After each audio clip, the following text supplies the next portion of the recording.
მნიშვნელოვანი თარიღიც და მნიშვნელოვანი მოვლენაც იყო 26 მაისი, სადაც ქართულმა ოპოზიციამ ალიანსის ორგანიზებით საქართველოში წინააღმდეგობის მოძრაობის ურყევინება კიდევ ერთხელ გამოავლინა, გარდა იმისა, რომ ეროვნული დღესასწაული ვიზეიმეთ, ეს განგრძობადი ბრძოლის გამოხატულებაც იყო შემართების და იმის სიგნალი, რომ არავინ აპირებს დანებებას იმ ტიპის სახელმწიფო მმართველობითი მოდელისა და მარიონეტული სახელმწიფოს ჩამოყალიბების პროცესისადმი, რომელიც საქართველოში მიმდინარეობს. რაც შეეხება ქვეყნის შიგნით ამ პროცესის მიღმა, ასევე ამ დღეებში ქვეყანას სტუმრობდა სახელმწიფო დეპარტამენტის სპეციალური დელეგაცია. ამ მხრივ შეიძლება ითქვას, რომ რაღაც ცოტა უფრო დასერიოზულდა, ასე ვთქვათ, საქართველოსადმი პოლიტიკის გამსაზღვრელი ჯგუფის დამოკიდებულება იმ მხრივ, რომ თუ კი აქამდე ესეთი სტანდარტული განცხადებები შემოიფარგლებოდნენ ხოლმე რა მოლოდინი ჰქონდათ საქართველოს ამ მთავრობასთან მიმართებაში, ახლა უკვე მას შემდეგ, რაც დელეგაციამ დატოვა საქართველო, საელჩომ გამოაქვეყნა ძალიან კონკრეტული მინიშნებებით სავსე განცხადება. თქვენ როგორ წაიკითხეთ მისი შინაარსი, რა განცდა დაგრჩათ მათ შორის თქვენი პარტიის წარმომადგენლების კომუნიკაციიდან სახელმწიფო დეპარტამენტის დელეგაციის წევრებთან შეხვედრის დროს? კიდევ ერთხელ მადლობა მოწვევისათვის. ჩემი აზრით ეს ძალიან მნიშვნელოვანი განცხადებაა, რომელშიც დიპლომატიის ენაზე არის მკაფიოდ დაწერილი ის, რასაც პრინციპში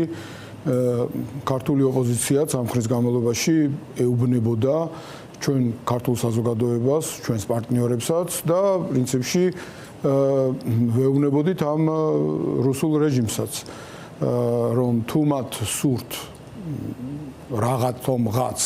რომ მართლა რაღაცა გადატვირთვაზე იყოს საუბარი, მათ შორის თქვათ ამერიკის შეერთებულ შტატებთან,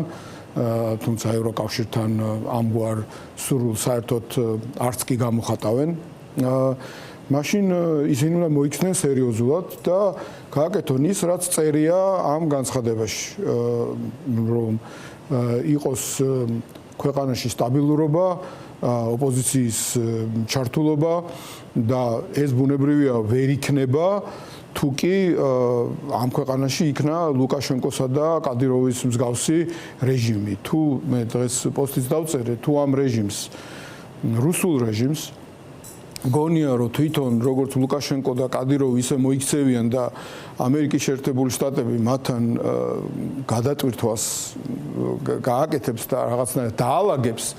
ну ეს ძალიან დიდი შეცდომა, უბრალოდ სიბრიყვეა და მიამიტობა. კიდევ ახლა ამ რეჟიმს კი ჩვევია, რომ საზოგადოებას თვალებში ნაცარი აყაროს, მაგრამ ამასაც ხომ აქვს თავისი რაღაცა ლიმიტები და ზღვარი. მოდით ის გამოლობაში ეს გაირკვა კიდევაც. არა მარტო ჩვენ საზოგადოებას ნაცრის, საზოგადოებისთვის ნაცრის შეყრის ნაწილში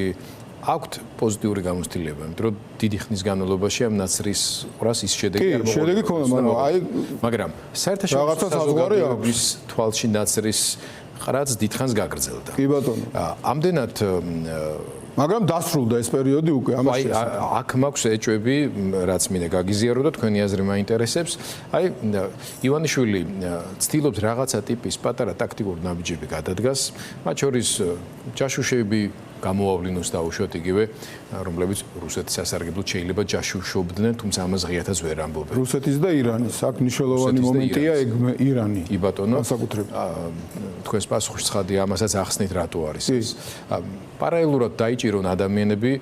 რომლებიც ჩართული იყვნენ გარკვეულ ქსელში, ეს დღევანდელი რა ინფორმაციას გაავრცელეს, რომლებიც ამერიკის შეერთებული შტატების საზღვრის გადაკვეთის გარკვეულ პროცედურებზე უთანხმდებოდნენ ადამიანებს, ფულს ართმევდნენ ამაში და თაღლითობას ჰქონდა ადგილი და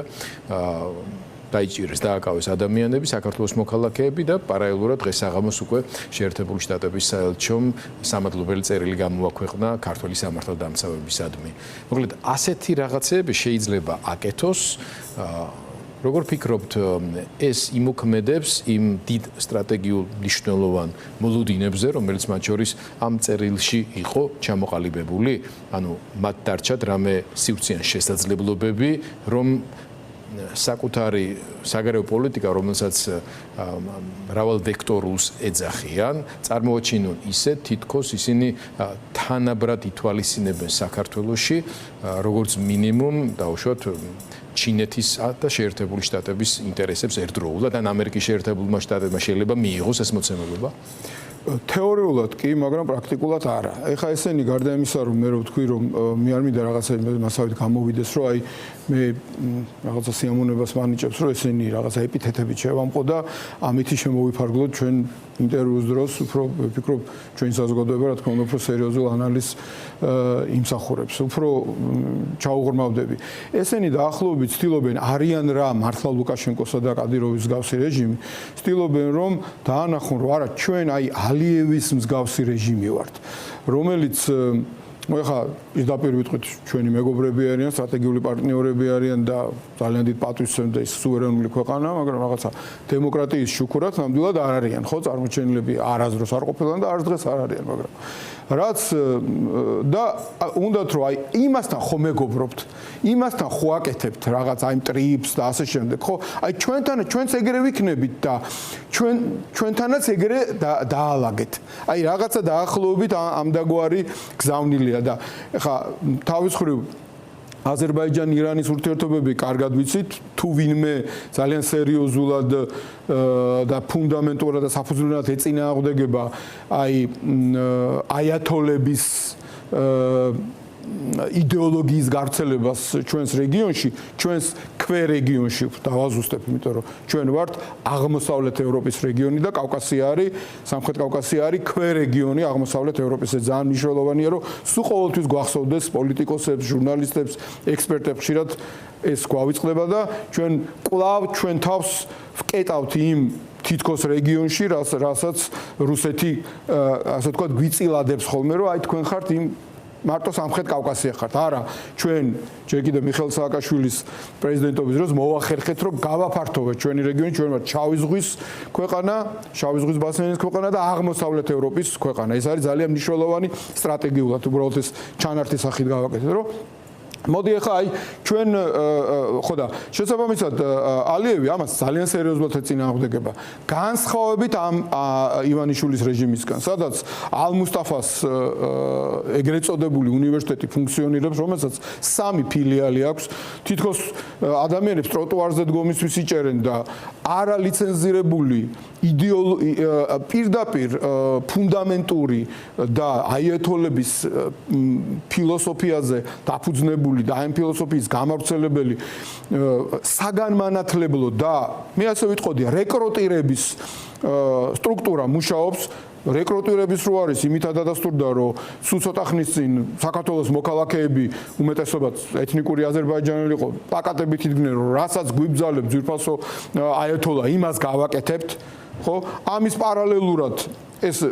ერთმანეთსგან ამოგლეჯილად კი არ იყო. ამის პარალელურად ირანის ელჩი საქართველოს ემუქრება, რომ თქვენ მან ჭკვიანად იყავით, თორე შეიძლება დაისაჯოთო და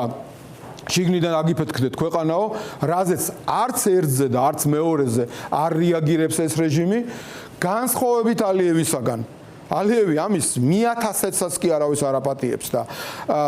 მეორე ერთი არის აზერბაიჯანელი ხალხისთვის რა არის ილჰამ ალიევი, რომელმაც აზერბაიჯანელები საუკუნოვანი ასე ვთქვათ ოცნება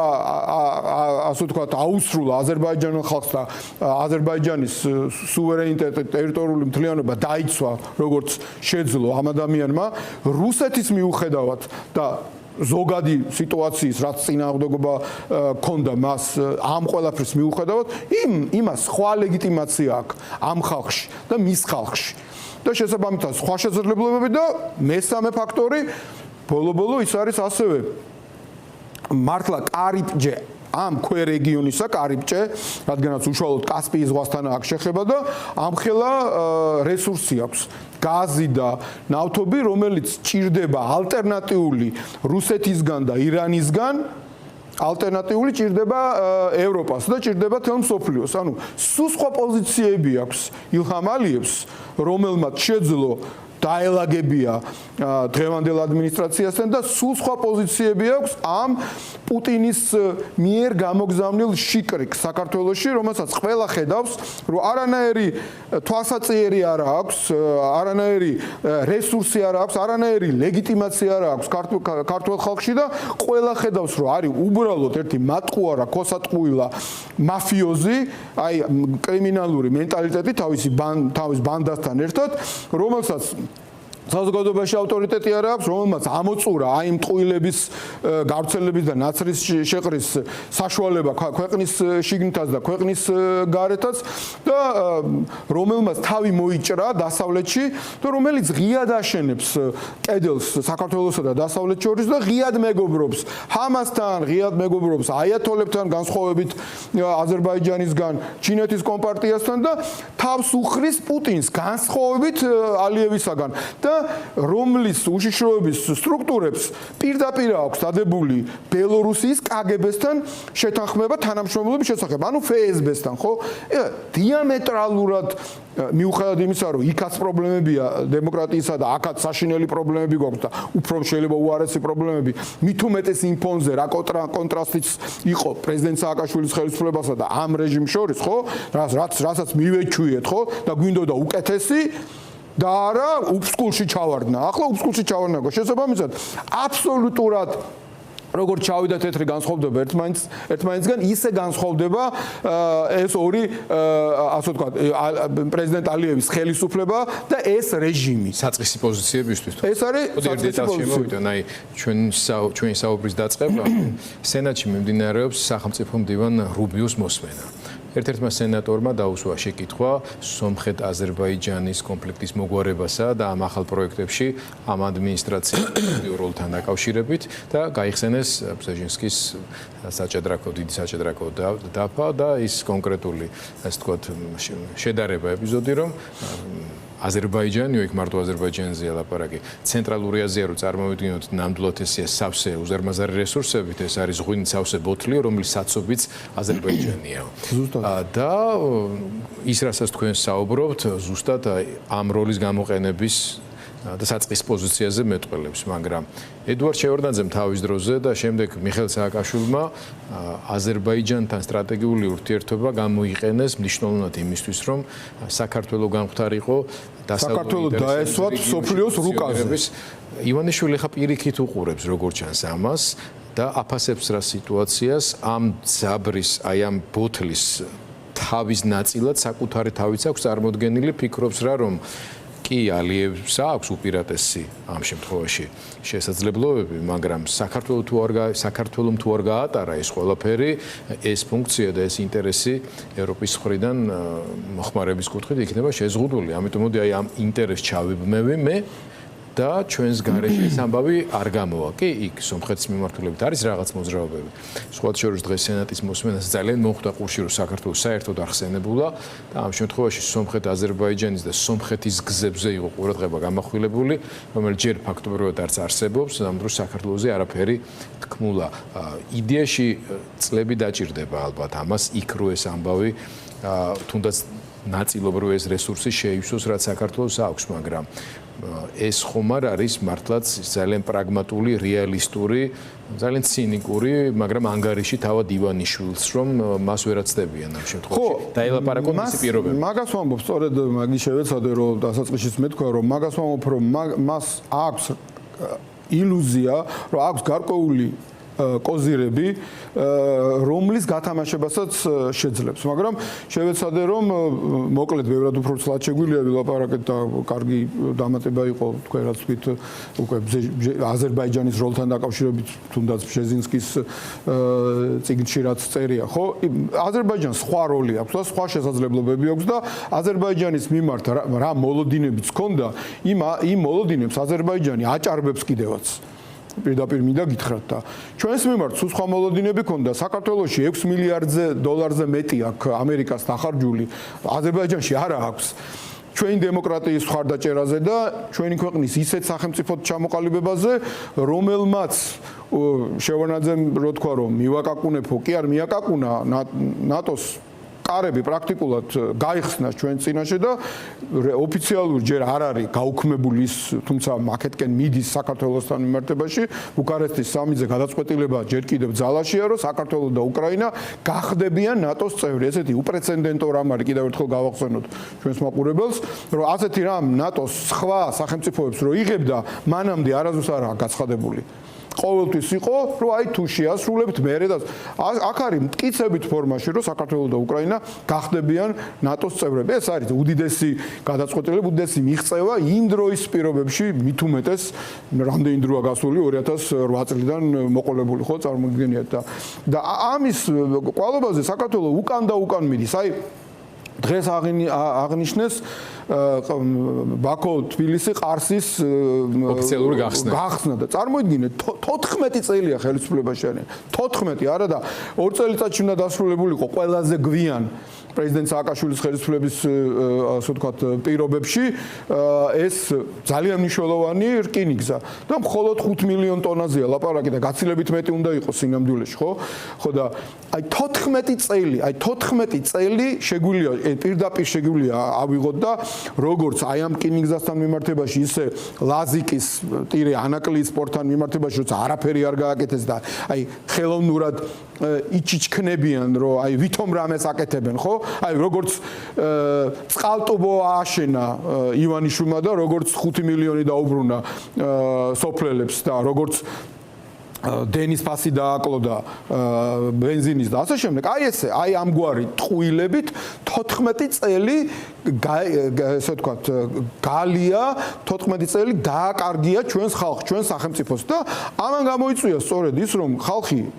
არა მარტო პოლიტიკური დევნის გამო, ეკონომიკური სიდუხშირის გამო გარბის საქართველოს და საქართველოს ქართველებისგან იცლება. აზერბაიჯანში უდიდესი მატება არის მოსახლეობის, ესეც ძალიან მნიშვნელოვანი რამ არის, რომ ვთქვათ, აზერბაიჯანი ამ თვალსაზრისითაც ძლიერდება და ჩვენ ამ თვალსაზრისითაც ქვესკნელისკენ მივდივარ და კიდევ უბედურები ვარ და ესენი უტიფრად ელაპარაკებიან თავის აზერბაიჯანი ხალხის მდიდრდება, ქვეყანა მდიდრდება, სახელმწიფო მდიდრდება და აქ მდიდრდება რამოდენიმე ასეული ოჯახი, რომელიც აი ამ ივანიშვილის ბანდის გარშემო არის შემოკრებილი და აი ამ სტატისტიკას ათანაბრებენ გადათვლიან საშუალო არითმეტიკულზე დანარჩენ მოსახლეობაზე იცით რა არის იმას ვეტყოდი რომ აი ამდენით გაიზარდა ერთსულ მოსახლეზე შემოსავალიო. საქართველოს მოსახლეობა თუ კიდევ განახევრდება, ერთსულ მოსახლეზე შემოსავალი გაორმაგდება. აი თუ ეს სტატისტიკა უნდათ რომ აი თურმე ამით არიან კმაყოფილები, ხო, აი ეს უნდათ რომ ხალხს აჭამონ. მაგრამ რაც არ უნდა გაუნათლებელი იყოს ეკონომიკურ საკითხებში, ეკონომიკურ პოლიტიკაში და სხვა საკითხებში, საქართველოს მოსახლეობა არც ისეთი გაუნათლებლები არიან და მიუხედრლები არიან, რომ ვერ მიხვდნენ ბოლო-ბოლო რა აფერისტის მაფიოზი, აი კრიმინალური მენტალიტეტის მქონე ტიპის ხელში ჩავარდა საქართველოს 2012 წლის 1 ოქტომბერს რუსეთის მიერ საქართველოში ჩატარებული სპეცოპერაციის შედეგად და იმის შემდეგ მეთოდურად მიზანმიმართულად განსხვავებით ალიევისაგან ანგრევს ქართულ სახელმწიფოებრიობას უფრო და უფრო მეტად დამოკიდებულს ხდის რუსეთზე განსხვავებით ალიევისაგან რომელიც პირიქით უფრო და უფრო მეტად დამოუკიდებელი გახადა და ბოლო-ბოლო ახლა პლუს კიდე ამას ვინც მისი მეგობარია იმისგან იზოლაციას კი არ ახდენს გამოიყენა თურქეთთან ძმობა მეგობრობა და გახდა უძლიერესი სახელმწიფო და ჩვენ ვინც მეგობრობდა ვინც დღემდე არის თავარი გარანტი საქართველოს რუსეთის მიერ დროებით ოკუპირებული ტერიტორიების არაღიარების პოლიტიკისა ევროკავშირისა და ნატოს წევრ სახელმწიფოებთან მიმართებაში იმათთან იზოლაციას ახდენს ხო ანუ ყველაფერი საპირისპირო არის რეალურად არსებითად და ხა რამოდენიმე ის გეოგრაფიული რაღაცა უპირატესობა რომ გააქვს ეს მაგას ვიძახით რომ ეს უნდა გამოგვეყენებია და 14 წლის განმავლობაში საქართველოს ქართველებისგან კი არ უნდა დაცლილიყო ვინც მანამდე იყო წასული ის უნდა ჩამოსულიყო და მას ნორმალური სამუშაო ადგილი უნდა ქონოდა და ნორმალური პენსია უნდა ქონოდა პენსიონერს და ნორმალური ხელფასი ვის მუშაობს ხო და ამის საპირისპირო გააკეთა ყველაფერი ამიტომ ამ მოკლედ კიდევ ვიტყვი იმიტომ რომ უსასრულოდ შეიძლება ამაზე ლაპარაკი ამიტომ ამ ტიპს ივანიშვილს რო აქვს იმედი რომ შეადაროს თავი ალიევს და ისევე დაალაგოს ურთიერთობა ამერიკასთან არანაირად არ გამოუვა. ამ და უამრავი კიდე სხვა დრო არ ყოფნის, თორე მიზეზის გამო. მოდით ახლა კონკრეტულად დაუბრუნდეთ სახელმწიფო დეპარტამენტის, ვერ ვიტყვით რეკომენდაციებს, არამედ მოლოდინებს, რომელიც არის მათ წერილში გამოქვეყნებული. რატომაც არა რეკომენდაციები, თქვა, იმიტომ რომ ისინი ამბობენ, რომ გინდა დაალაგოთ, მაშინ ეს უნდა გააკეთოთ. კი, იქ არის მოლოდინები და ისინი დაუშვათ, მაგრამ ქართული პოლიტიკური პროცესი გარკვეული თვალსაზრისით ჩიხშია, გაჭედილია იმ გაგებით, რომ ისეთი ლეგიტიმური ორგანოები, სადაც პოლიტიკური ოპოზიცია თავის მანდატით იქნებოდა წარმოდგენილი, არ არსებობს, არ ფუნქციონირებს, რაც ფუნქციონირებს ის გარკვეულ ფასადურ დანიშნულებას ასრულებს და იქ ყოფი რამდენიმე ადამიანი ცხადია სურათს ვერ ქმნის. მეორეს მხრივ ევროპა ვეღარ და აღარ არის ისეთი აქტიური, როგორც იყო ადრეული წინა კრიზისების დროს და შარლ მიშელის ფორმატი. არა, გაეთიშა ევროპა საერთოდ ხო? პირიქით უფრო ხელი ჩაიქნია ფაზაშია. ერთადერთი გარკვეული იმედი, რომ საგარეო ფაქტორი რაიმე ტიპის დადებით გავლენა შეიძლება მოახდენს ქართული პოლიტიკის ნორმალიზებისკენ ბიძგის კუთხით, არის შეერთებული შტატები. ამ მხრივ არის ეს განცხადება ხელჩასაჭიდი და საინტერესო, მაგრამ აი თქვენ მაინც ახლა გამოცდილება გაქვთ ინფორმატებისას და ასე შემდეგ. რა ჩარჩოში, რა ფორმატში შეიძლება მოექცეს? აი, იმათმა დაწერეს ეს განცხადება, გამოაქვეყნეს, ორივე მიმართულებით ეს საკუთარი მოლოდინები აღწერეს. როგორ შეიძლება პრაქტიკულ პოლიტიკაში გარდაისახოს ეს? ან რა დროის მონაკვეთ შეიძლება მოხდეს? დაუსრულებლად ხო არ შეიძლება ეს გაგრძელდეს? ეს 28 წლის გეგმიური არჩევნების კენ მიმართული არის, მანამდე რამე შეიძლება მოხდეს, ვინმე შეიძლება მედიატორის ფუნქცია და როლი ითამაშოს. თუ აი საერთოდ ოპოზიციაში როგორი გააზრება არის შემდეგი პოლიტიკური პროცესი, როგორი უნდა იყოს მათ შორის ამერიკის შეერთებული შტატების ამ პოზიციის გათვალისწინება? გონივრული ვადა ალბათ ამ წლის ბოლომდე 1 წელიწადი მაქსიმუმ შეიძლება ეს პროცესი გაგრძელდეს, ნახოთ როგორ იქნება, თუმცა აქვე მინდა რეპლიკა გავაკეთო, ევროპას ხელი ამათზე აქვს ჩაქნეული და არა საქართველოზე და არა ქართველი ხალხის მხარდაჭერაზე. ძალიან მნიშვნელოვანი აი გერმანიის ელჩის პოსტაც წაიკითხავდით, ხო? და ნახავდით იქ რომ უფრო და უფრო ანუ დიპლომატიურ ენაზე მეტი რა შეიძლება ითქვას რეჟიმთან მიმართებაში მეტი არ ვიცი და ეს პოზიცია აქვს მთლიანად ყველა ევროკავშირის პრაქტიკულად ყველა სახელმწიფოს ახლა უკვე პრაქტიკულად უნგრეთის ჩათვლითაც ასე რომ აქ გამოეცალა თავიდან ბოლომდე მათ დასაყრდენი და რაც შეეხება ტრამპის ადმინისტრაციას აქ ბუნებრივია ყველაფერს აქვს რაღაცა გონივრული ვადა ხო ეს გონივრული ვადა მაქსიმუმ წლის ბოლომდე 1 წელიწადია ჩემი გადმოსახედიდან რაც შეიძლება კიდევ უფრო მეტად ასე ვთქვათ შეიკვეცოს თუ კი ვთქვათ უფრო დაბალანსებული პოლიტიკა გატარდა ამერიკის შეერთებული შტატების მიერ რადგანაც უფრო დაბალანსებული გახდეს თვითონ ამერიკის შეერთებული შტატების ხელისუფლება მე ვგულისხმობ კონგრესის ცვლილებებს და შუალედურ არჩევნებსაც და იქ უფრო მეტი აქცენტი გაკეთდეს უფრო აქცენტირებულად გაესვას ხაზი დემოკრატიის უკუსლას ამ რეჟიმთან მიმართებაში თუმცა როდესაც პრეზიდენტ ტრამპის ადმინისტრაციის წარმომადგენლები ლაპარაკობენ ოპოზიციის ჩართულობაზე ხო ცხადია რომ ოპოზიციის ჩართულობა ვერანაირად ვერ იქნება მაშინ როცა პრეზიდენტ სააკაშვილი 5 წელია ციხეში ზის და დანარჩენი პოლიტპატიმრები სინდისის პატიმრები როდესაც ტროტუარზე დგომისთვის რეჟიმი ხალხს იჭერს და Facebook-ის სკროლისთვის საკონტროლებლად იმას აკეთებს რაღაცა ქვედანაყოფს. შენდობლივი იყო, როდესაც გამოქვეყნდა განცხადება იმ დღეს გაკეთა განცხადება ამ ახალი სამართლის ამუშავებასთან. ხო და მაგას ვამბობ, ანუ ამათ გონიათ, რომ შეინარჩუნებენ ლუკაშენკოსა და კადიროვის ტიპის რეჟიმს, რაღაცნაირად შეეცდებიან დაემსგავსონ ალიევის ხელისუფლებას სადაც კიდევ ერთხელ ვიტყვი არ ყვავის თქვა დემოკრატია და ამერიკის შეერთებული შტატები იტყვის რომ ოკეი არაუშავს ბიჭებო იყავით როგორც ახართ მაწყობს თქვენ აი ეგრე არ არის ეგრე არ მოხდება ეგრე ამის გარანტიას ვაძლევ იმანიშვილს და ამის გარანტიას ვაძლევ კოცებს რომ ეს არაფერი არ შერჩებათ მათ და არავინ მათ თავზე ხელს არ გადაუსვამს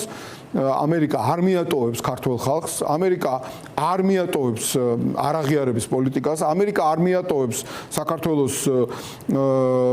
იმ როლის შესრულებისთვის დახმარებას, რა როლი ჩვენ ბუნებრივად გვაკისრია როგორც ცივილიზებულ ევროპულ დემოკრატიული ბუნების მქონე საზოგადოებას და ქვეყანას იმ გეოგრაფიით, რა გეოგრაფიითაც ვართ, როგორც ჩავის ზღვის ქვეყანა, რომელიც უკრაინასთან ერთად ძალიან მნიშვნელოვანი პარტნიორია ნატოსთვის, სხვებისთვის, რომელიც მიისწრაფვის კეთილმეზობლობისკენ ყველასთან, მათ შორის რუსეთთან, ყველასთან, ვინც კი პატივსცემს საქართველოს ტერიტორიულ მთლიანობასა და სუვერენიტეტს და ეს გვინდა რუსეთთანაც და სხვებთანაც ყველასთან, მაგრამ ამას ჩვენ მივახცევთ სწორედ ტრამპს რაც აქვს ლოზუნგი, ესე იგი ძალით სიძლიერე და პოზიციების გამაგრება, ხო? ძალა უნდა გქონდეს შენი სახელმწიფო უნდა იყოს ძლიერი, ვინმეს თავს კი არ უნდა ესხმოდეს. თუ გინდა რომ პატივს გცემდნენ, თუ გინდა რომ შენი ქვეყნის სუვერენიტეტს და ტერიტორიულ მთლიანობას პატივს გცემდნენ, თუ ჩვენ ეს გვინდა, ამიტომ უნდა ვიყოთ ნატოსა და ევროკავშირის წევრები და ეს მოახდენს სწორედ ამით დავასრულებ ამ ნაწილს მშვიდობიანად საქართველოს გამთლიანებას და სწორედ მშვიდობას ეს შეუწყობს ხელს და არა დაბეჭავება და არა წინასწარ კაპიტულაცია და არა წინასწარ მტრის პოლიტიკის გატარება, რომელიც ანგრევს საქართველოს და რომელიც გვაშორებს საქართველოს გამთლიანებასთან და რომელიც ძირს უთხრის საქართველოს სუვერენიტეტს. რადგან ესენი ყალბად ლაპარაკობენ. თქვენ შავი ზღვის ფაქტორი და უკრაინა ახსენეთ. ომში არსებული დინამიკა მნიშვნელოვან გავლენას უდიდესი მნიშვნელობა უდიდესი მოვლენებზეც მაგრამ საქართველოზე განსაკუთრებით თუმცა სიახლეა ამ ხელისუფლებასა და უკრაინის ხელისუფლებას შორის ურთიერთობებში. ზელენსკის ინიციირებული გარკვეული კონტაქტები გრძელდება, დიპლომატიურ ენაზე საკმაოდ კონსტრუქციული განწყობა იგრძნობა თავად უკრაინის მხრიდან. სურვილი, კი, სურვილი და გამოხატული, რითი შეიძლება იყოს ეს ნაკარნახევი და აქვე ვახსენოთ თქვენი პარტიის დამფუძნებლის მიხეილ სააკაშვილის ერთ-ერთი ბოლო პროგნოზის პოსტი, რომელიც უკავშირდება სომხეთის არჩევნების შედეგების შემდგომ, ანუ არჩევნების შემდგომ პერსპექტივას, როგორც ჩვენ ძალიან გასათვალისწინებელ ამბავს, რომ მიუხედავად პრობლემებისა და ჩარევის დიდი ხარისხის საფაშინიანი მოიგებს, მაგრამ ისიც ისევე როგორც ბევრი საკითხის მცოდნე ადამიანი ამბობს, რომ პრობლემები უფრო მეტად შემდეგ შეიძლება დაიწყოს და სააკაშვილი საკმაოდ მუქფერებში წინასწარ მეტყველებს პერსპექტივას, რომ რუსეთმა შეიძლება სამხედრო გზითაც კი საფრთხეებს აღწევს. საფრთხეს აღწევს და არ ამბობს, რომ დიქტატორია ეგრე უკრაინა და უკრაინის იქნება ამ შემთხვევაში განმაპირობებელი და მთელი იმედები მისიც მიპყრობილია უკრაინის წარმატებისკენ. თქვენ როგორ უყურებთ ამ პროცესს და როგორ ახსნიდით ზელენსკის ინიციატივას ივანიშვილის მთავრობასთან კონტაქტებში? როგორც ჩვენ ხედავთ, რაც შეეხება ჯერ უკრაინით დავიწყოთ, იმას ვიტყვი, რომ უკრაინის გამარჯვება აქ და რაც ნიშნავს რუსეთის ვერ გამარჯვებას, რუსეთის პრაქტიკულად სტრატეგიულ მარცხს, რაც გამოიკვეთა კარგა ხნის წინ და ახლა კიდე უფრო მეტად, აი ამ ცოტა ხნის წინ სანამ ეთერში შემოვიდოდი, ესე უცე პოსტის დაწერაც მოვასწარი, ერთ-ერთი გენერალი, რუსეთის დუმის წევრი, პირდაპირ ამბობს გავრცელდა ქართულ მედიაში, რომ გაახილეთო თვალებიო დუმის წევრი ლაპარაკობს გენერალი რუსი გაახილეთო თვალებიო ჩვენებიო შეტევაზე კი არაო თავის წამოწევასაც ვეღარ ბედავენო უკვე უკრაინა ისეთ დონეზე არის ამ დრონების ტექნოლოგიის თვალსაზრისით და როგორ გაზარდა რეალური კონტროლი ამ დრონებით და უკვე ყირიმთან დამაკავშირებელ გზას აკონტროლებს ის ხომ რეალურად ააფეთქეს ის ხიდი რომელზედაც მსხვილტონაჟიან მანქანებს ვერ ატარებენ და იქ მეოთხედი არის იმის გამტარუნარიანობის გამოყენებული მიუხედავად იმისა რომ დანგრეული არ არის ის სერიოზულად დაზიანებულია ხო და საწვავის დეფიციტია ხო და ფრონტზე პრობლემების დაკომპენსირება სტილობს დიდ ხალხის კვლელობით მაგრამ ეს არ ტეხს უკრაინელ ხალხს ხო ეს არტეხს, აი ეს ბარბაროსობა, რომელზედაც აუცილებლად მოუწევს პუტინს პასუხისგება, აბსოლუტურად დარწმუნებული ვარ. ეს არტეხს უკრაინელ ხალხს პირიქით აძლიერებს მათ, კი, მსხვერპლია, უბედურებაა, საშინელებაა, მაგრამ ეს უკრაინელებს არ უნდათ. ეს უკრაინელებს არ დაუწყიათ, არც ევროპამ დაიწყო და არც ამერიკამ ეს. ეს დაიწყო პუტინმა, ისე როგორც 2008-ში. და ეს ყველას უნდა გვახსოვდეს და ეს მოღალატეებიც იმიტომაც არიან მოღალატეები და იმიტომაც არავინ მათ პატივს არ ცემს არც ქვეყნის შიგნით არც ქვეყნის გარეთ განსხვავებით ალიევისგან თავის ხალხს და თავის ქვეყანას არ ადანაშაულებს და იცის ვინ არის მისი მტერი და ვინ არის მოყვარე და შესაბამისად უკრაინაში გამარჯვება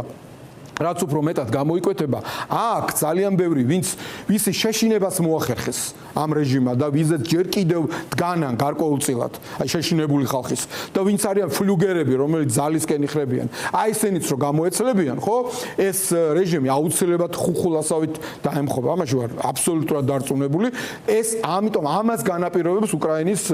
ასე ვთქვათ მიღწევები რაც შეეხება ზელენსკის ჩვენ ყველამ კარგად დავინახეთ რომ ძალიან მაგარი კაცი აღმოჩნდა ეს მსახიობი კაცი ხო ძალიან მაგარი როგორც ვაშკაცის თვალსაზრისით ისე სახელმწიფოებრივად აზროვნების თვალსაზრისით ისე სიტუაციის გაკონტროლების თვალსაზრისით ჯარის შექმნის და ჯარის ისე რეფორმირების თვალსაზრისით რომ ომის დასაწყისში ჩაჩქანებს თუ აჩუქებდნენ უკრაინას იმაზე იყვნენ კმაყოფილები ახლა უკრაინა თვითონ არის უსაფრთხოების ელემენტების და სისტემების უზრუნველყოფელი მათ შორის ამერიკისთვის და ამერიკა ლაპარაკობს რომ ჩვენ უკრაინიდან ვსწავლობთ აი ესეთი ტრანსფორმაცია მოახდინა ხო ამ გაგანია ომის დროს თუ ვერა წარმოებთ ჩვენთვის მოსაწონებელ პატრიოტებს ლიცენზია ჩვენ თვითონ გავაკეთებთ ხო და აი წარმოგიდგენთ აი ამ უბედურების დროს უკრაინის ტრანსფორმაცია წინსვლა ესეთია და ის ცდილობს რომ იყოს პრაგმატული და არ უნდა მას რომ არაფერში არ აწყობს რომ საქართველოს დღეს თუნდაც დე-ფაქტო ხელისუფლება იყოს, რომელიც მისი მოწინააღმდეგეა და უნდა რაღაცნაირად ამ რაცადაც შესაძლებელია იქ რაღაცა პრევენციები მოახდინოს და მათ შორის პრეზიდენტი სააკაშვილი არის უკრაინის მოქალაქე და მისი გუნდის წევრი ეს არავის არ დაავიწყოს გარდა იმისა რომ ის არის ჩვენი ლიდერი ნაციონალური მოძრაობის ლიდერი და საქართველოს პოლიტიკაში უდიდეს როლს თამაშობს და ითამაშებს მომავალში აუცილებლად ის უკრაინის მოქალაქეც არის და ეს ფაქტორი არავინ არ დაავიწყოს და აუცილებლად არავის არ ეგონოს ეხლა მე რაღაცა განსაკუთრებულ საიდუმლოებას არ ვლაპარაკობ ამაზეც სულ იყო საუბარი და სულ იქნება ეს ამ საუბრების ნაწილი ამაში მოიაზრება ისე წარმოუდგენელია უკრაინა საქართველოს ურთიერთობების დარეგულირება და რაც შეეხება სომხეთთან დაკავშირებით პრეზიდენტ სააკაშვილის წინასწარმეტყველებას იმ თვალსაზრისით რომ ეს არის დიდი საფრთხე არის რა თქმა უნდა ეს აუცილებლად ასე კი არ მოხდება მაგრამ კი გამარჯვებით გაიმარჯვებს საქართველოს შეიძლება აღმოჩნდეს რთულ მდგომარეობაში და საქართველოს ივანიშვილზეც ნეხი გაიზრდება ალიევი არის გამომდინარე იქიდან რომ საქართველოს სუვერენიტეტი დაკარგა გამომდინარე იქიდან რომ საქართველოს სუვერენიტეტი დაკარგა საქართველოს არის უკვე რუსეთისთვის რაღაცნაირად უკვე რაღაცა დანამატი იმიტომ რომ მისი კიპი ყავს აქ ხელისუფლებაში რომელმაც ყველაფერი გააკეთა რომ ქართული ჯარი გაენადგურებია და რაც თავარია ამას პრეზიდენტ სააკაშვილიც ხშირად აღნიშნავს სულისკვეთება ქვეყნის დაცვის სულისკვეთება იმიტომ რომ ქვეყანას პირველ ყოვლისა ჯარი კი არ იცავს ჯარი არის ინსტრუმენტი ხალხის ხელში და ხალხს თუ არა აქვს იმის სულისკვეთება რომ სამშობლო დაიცვას და თურმე სამშობლოს დაცვა სამშობლოს ღალატად არის გამოცხადებული სამშობლოს დაცვა დანაშაულად არის გამოცხადებული და თურმე ჩვენ მტერს ბოდიში უნდა მოუხადოთ და ეს არის თურმე ჩვენი პოლიტიკა, როდესაც თავიდან ბოლომდე ყველაფერი არის ამოყირავებული, რასაც ჩვენ გვასწავლიდა დავიდიდან გორგასლიდან მოყოლებული დავით აღმაშენებელი და ერეკლეთი გაგრძელებული და ყველა ხო იგივე ზვიად გამსახურდია რომლის გვერდით უტიფრად გამოისახა თავი და მერაბ კოსტავა ხო აი ეს ყველაფერი ამოაყირავეს შესაბამისად რა თქმა უნდა 1000-ჯერ არის გაზრდილი იმის საფრთხე რომ თუ ადრეს წარმოუდგენელი იყო რაც მოუნდება სომხეთთან მიმართებაში რუსეთს დიდი ალბათობით ამას შეეცდება რუსეთი გააკეთოს ისევ ამ რეჟიმის წყალობით რაშიც დარწმუნებული ვარ ქართველი ხალხი როგორც მოქალაქეები ადამიანები თითოეულ ჩვენთაგანი ძალიან სერიოზულ წინააღმდეგობას გავწევთ რომ საქართველოს არ არის რუსულად ვიტყვი პრახადნოიდური რუსის ჯარისთვის და ეს არ მოხდება მეტე სომხეთის საწინააღმდეგო ხო ამას შვიდობიანად ვაპარაკობ მაგრამ არა რაღაცა სამხედრო დაპირისპირებას მაგრამ ამას ჩვენ ამის უფლებას არ მივცემთ, რომ რაც სომხეთის ტერიტორიიდან გაგვიკეთა რუსეთმა 1921 წელს, რომ დაგვესხა თავს, იმას არ გააკეთებს ღევანდელი ქართველიერი, რომ სომხეთს 21 საუკუნეში ჩვენ შეუტრიალოთ იქიდან საქართველოსდან დაესხას რუსეთი თავს სომხეთს. თქვენ ჩამოთვალეთ ფაქტორები, რაც მნიშვნელოვნად განაპირობებს საქართველოში შიდა პოლიტიკურ დინამიკას. მათ შორის პირველ რიგში უკრაინის წარმატება იქნება ეს თუ დასავლეთის კიდევ უფრო მეტი კონსოლიდაცია დასავლური ცივილიზაციის ინტერესების დასაცავად.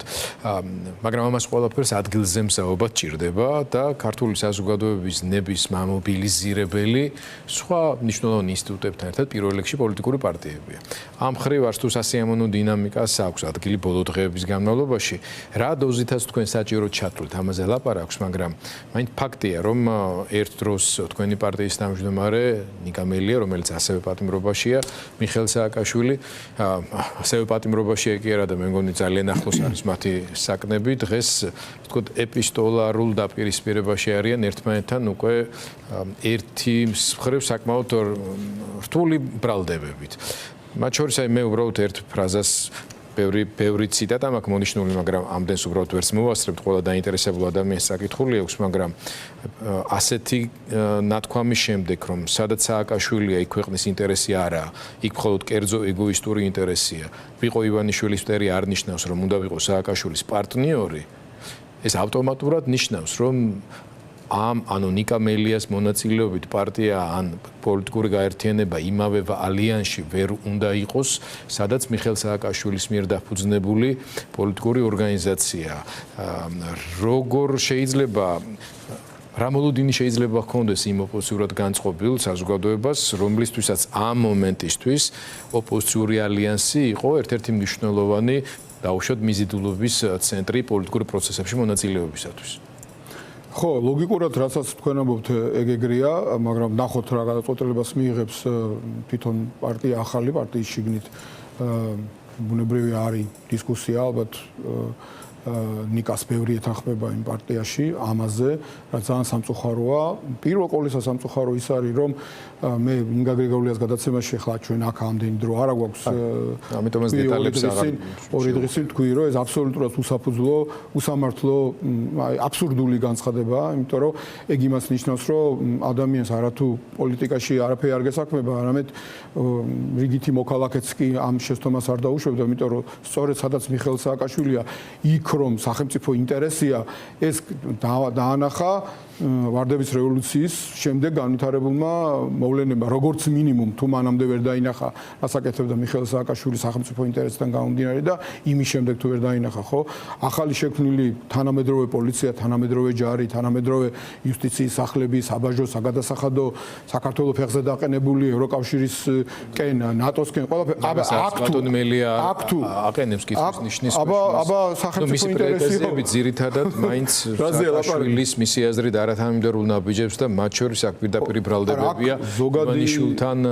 ახლა გადავალ მაგაზე და ესეთ ეხლა ჯერ ამაზე პასუხობ გიორგი, ხო, ჯერ ამაზე პასუხობ, ამიტომ ამის თქმა არის უდიდესი უნამუსობა, usindisობა და ტყუილი ელემენტარულად და არაკომპეტენტურობა, რბილად რო ვთქვათ, პოლიტიკური თვალსაზრისით, რომ იქ ვერ დაინახე შენ თურმე სადაც მიხეილ სააკაშვილია, იქ სახელმწიფო ინტერესების. სწორედაც სადაც მიხეილ სააკაშვილი იქ არის სახელმწიფო ინტერესები და სწორედ იმიტომ ჩამოვიდა იმ არაჟნებთან და იმ ხაჭოსთან ერთად 3 დღე იმიტომ იყო იმ რაღაცა სივრცეში, რომ ქართულ ხალხს დადგომოდა გვერდში და თუ საჭიროა წინ იმისათვის, რომ საქართველოს გათავისუფლებულიყო ამ მოღალატური რუსული მაფიოზური ბანდისაგან. საპირისპირო ბრალდების შინაარსი იყო ეჭვიანობის შედეგი, რომ მელია და ოპოზიციური გაერთიანება მიაღწევდა. ეგ ხო სასაცილოა, უბრალოდ სასაცილოა. რომ მიხეილ სააკაშვილმა რომ ამაზე საუბრობენ ხო და მაგას ვამბობ, თქვენ მეკითხებით, მე პასუხობთ, რომ ამას ვამბობ, რომ ეს სასაცილოა, რომ მიხეილ სააკაშვილმა რომელმაც ამდენს მიაღწია თავის ქვეყანაში, ამდენს მიაღწია უკრაინაში, ამდენს მიაღწია მსოფლიოში, იეჭვიანა მელიაზე და იმიტომ ჩამოვიდა. უბრალოდ მეცინება მართლა, უბრალოდ ძალიან ამავდროულად ძალიან წუხვა რომ ნიკა ამ გზას დაადგა და მეორე რაღაცას ლაპარაკობს მეორე ის პოსტი გამოაცხო კიდევ რაც ვნახე რომ აი თითქოს რაღაცა გარიგებები მიხეილ სააკაშვილის თელობა ხელისუფლება და რაღაც ეს არის ძალიან დიდი უნამუსობა იმიტომ რომ მიხეილ სააკაშვილი დღესაც ციხეშია და ფაქტია რომ არანაირი გარიგება არ ყოფილა და ვერც იქნებოდა მიხეილ სააკაშვილთან და თვითონ იგონებს რაღაცეებს მე ესეთი შთაბეჭდილება დამჭა და თხოვს მიხეილ სააკაშვილს ილაპარაკოს იმაზე რაც არ მომხდარა რაც თვითონ ასე ვთქვათ უნდა რომ რაზეც გადაიტანოს ყურადღება მაშინ დაალოცვილო აიღე და პირდაპირ მეუნები აიღე და შენ თვითონ მოყევი რას ლაპარაკობ და მე შეაფასებს ქართული საზოგადოება რასაც შენ ლაპარაკებს იმას და იქითკენ კი ნუ ისური იმას რა ქვია რაღაცა ბურთს რომ აი მიხეილ სააკაშვილმა თუ უნდა ილაპარაკოს ის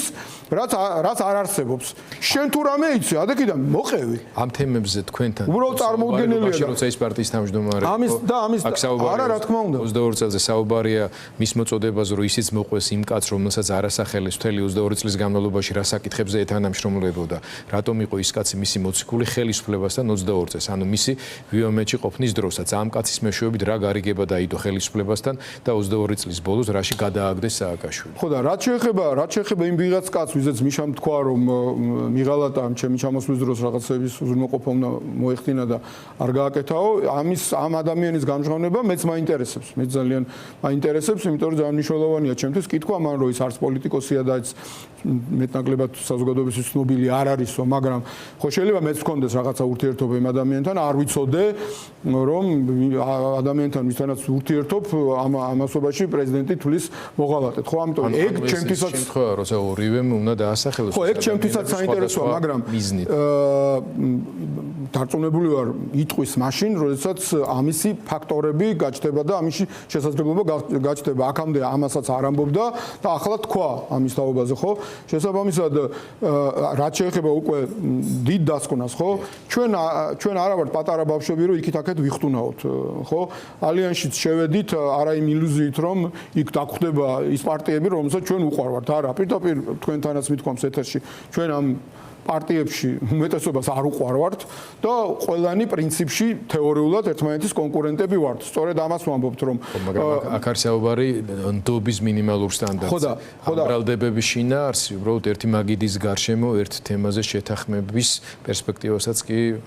ხო ამ რიტორიკით კი ამიტომ ამბობ რომ ეს უკვე პარტია ახალის გადასაწყვეტია რას გააკეთებენ და ჩვენ არ ვთვლით რომ პარტიათა ერთობა და ესეთი კოორდინაცია რაც ამ წუთას არის რაღაცა ადვილი იყო და ამიტომ ჩვენ იქ დღესაც საკმაოდ რთულ ვითარებაში გვიწევს თანამშრომლობა, მაგრამ ჩვენი მთავარი мотиваცია არის საქართველოს და ჩვენ რაც ვიღაცას არ უყვარვართ, ეს არ გვაინტერესებს. ჩვენ გვიყვარს საქართველოს. ამიტომ ჩვენ გზნობთ პასუხისმგებლობას, როგორც სერიოზული ხალხი, როგორც პოლიტიკოსები, რომელსაც გვაქვს მონაწილეობა პრეზიდენტ სააკაშვილის მეთაურობით თანამედროვე ქართული სახელმწიფოს მშენებლობაში და საკმაოდ წარმატებული იყო ეს პერიოდი და გვინდა რომ რაც შეიძლება მალე დავიხსნათ ჩვენი ქვეყანა ამ მოღალატური კრიმინალური რუსული ისაგან ამიტომ ჩვენ მაქსიმუმს გავაკეთებთ რომ გავაგზავნოთ თანამშრომლობა ყველასთან, ყველა პატრიოტულ და პროდასავლურ ძალასთან, უფრო მეტიც ჩვენი ხედვა არის რომ საბოლოო ჯამში თუ ოდესმე მეტნაკლები მაინც არჩევნები რომ შეიძლება ეწოდოს ისეთი პროცესი შეიძლება დაადგეს, ყველა უნდა იყოს ერთად, რამდენადაც არ უნდა გვიყვარდეს ერთმანეთი და უნდა იყოს შეთავაზება ქართული საზოგადოებისთვის შავი და თეთრის, აქეთ ეს მოღალატური ბანდა და დანარჩენი პატრიოტული პროდასავლური ოპოზიცია რომ ხალხმა ძალიან არჩევანის გაკეთება შეძლოს და ხალხი არ დარჩეს ბევრი დაბნეული და შესაბამისად სახლში და ყველა მოვიდეს იმ არჩევნებზე რომელიც იქნება შემდგომში. ამიტომ ეს არის ჩვენი ხედვა, ჩვენ ძალიან სერიოზულად უდგებით ამ პროცესს. დაანჩენს ნახავთ როგორ განვითარდება მოვლენები, ჩვენ ვაგრძელებთ ბრძოლას, ვიცით რომ ეს ბრძოლა მართალი ბრძოლაა, ეს ბრძოლა ქართველი ხალხის ბრძოლაა, ეს ბრძოლა არის საქართველოსთვის და ამ ბრძოლას აუცილებლად გამარჯვებით ქართველი ხალხის ერთიანობით დავასრულებთ. დიდი მადლობა.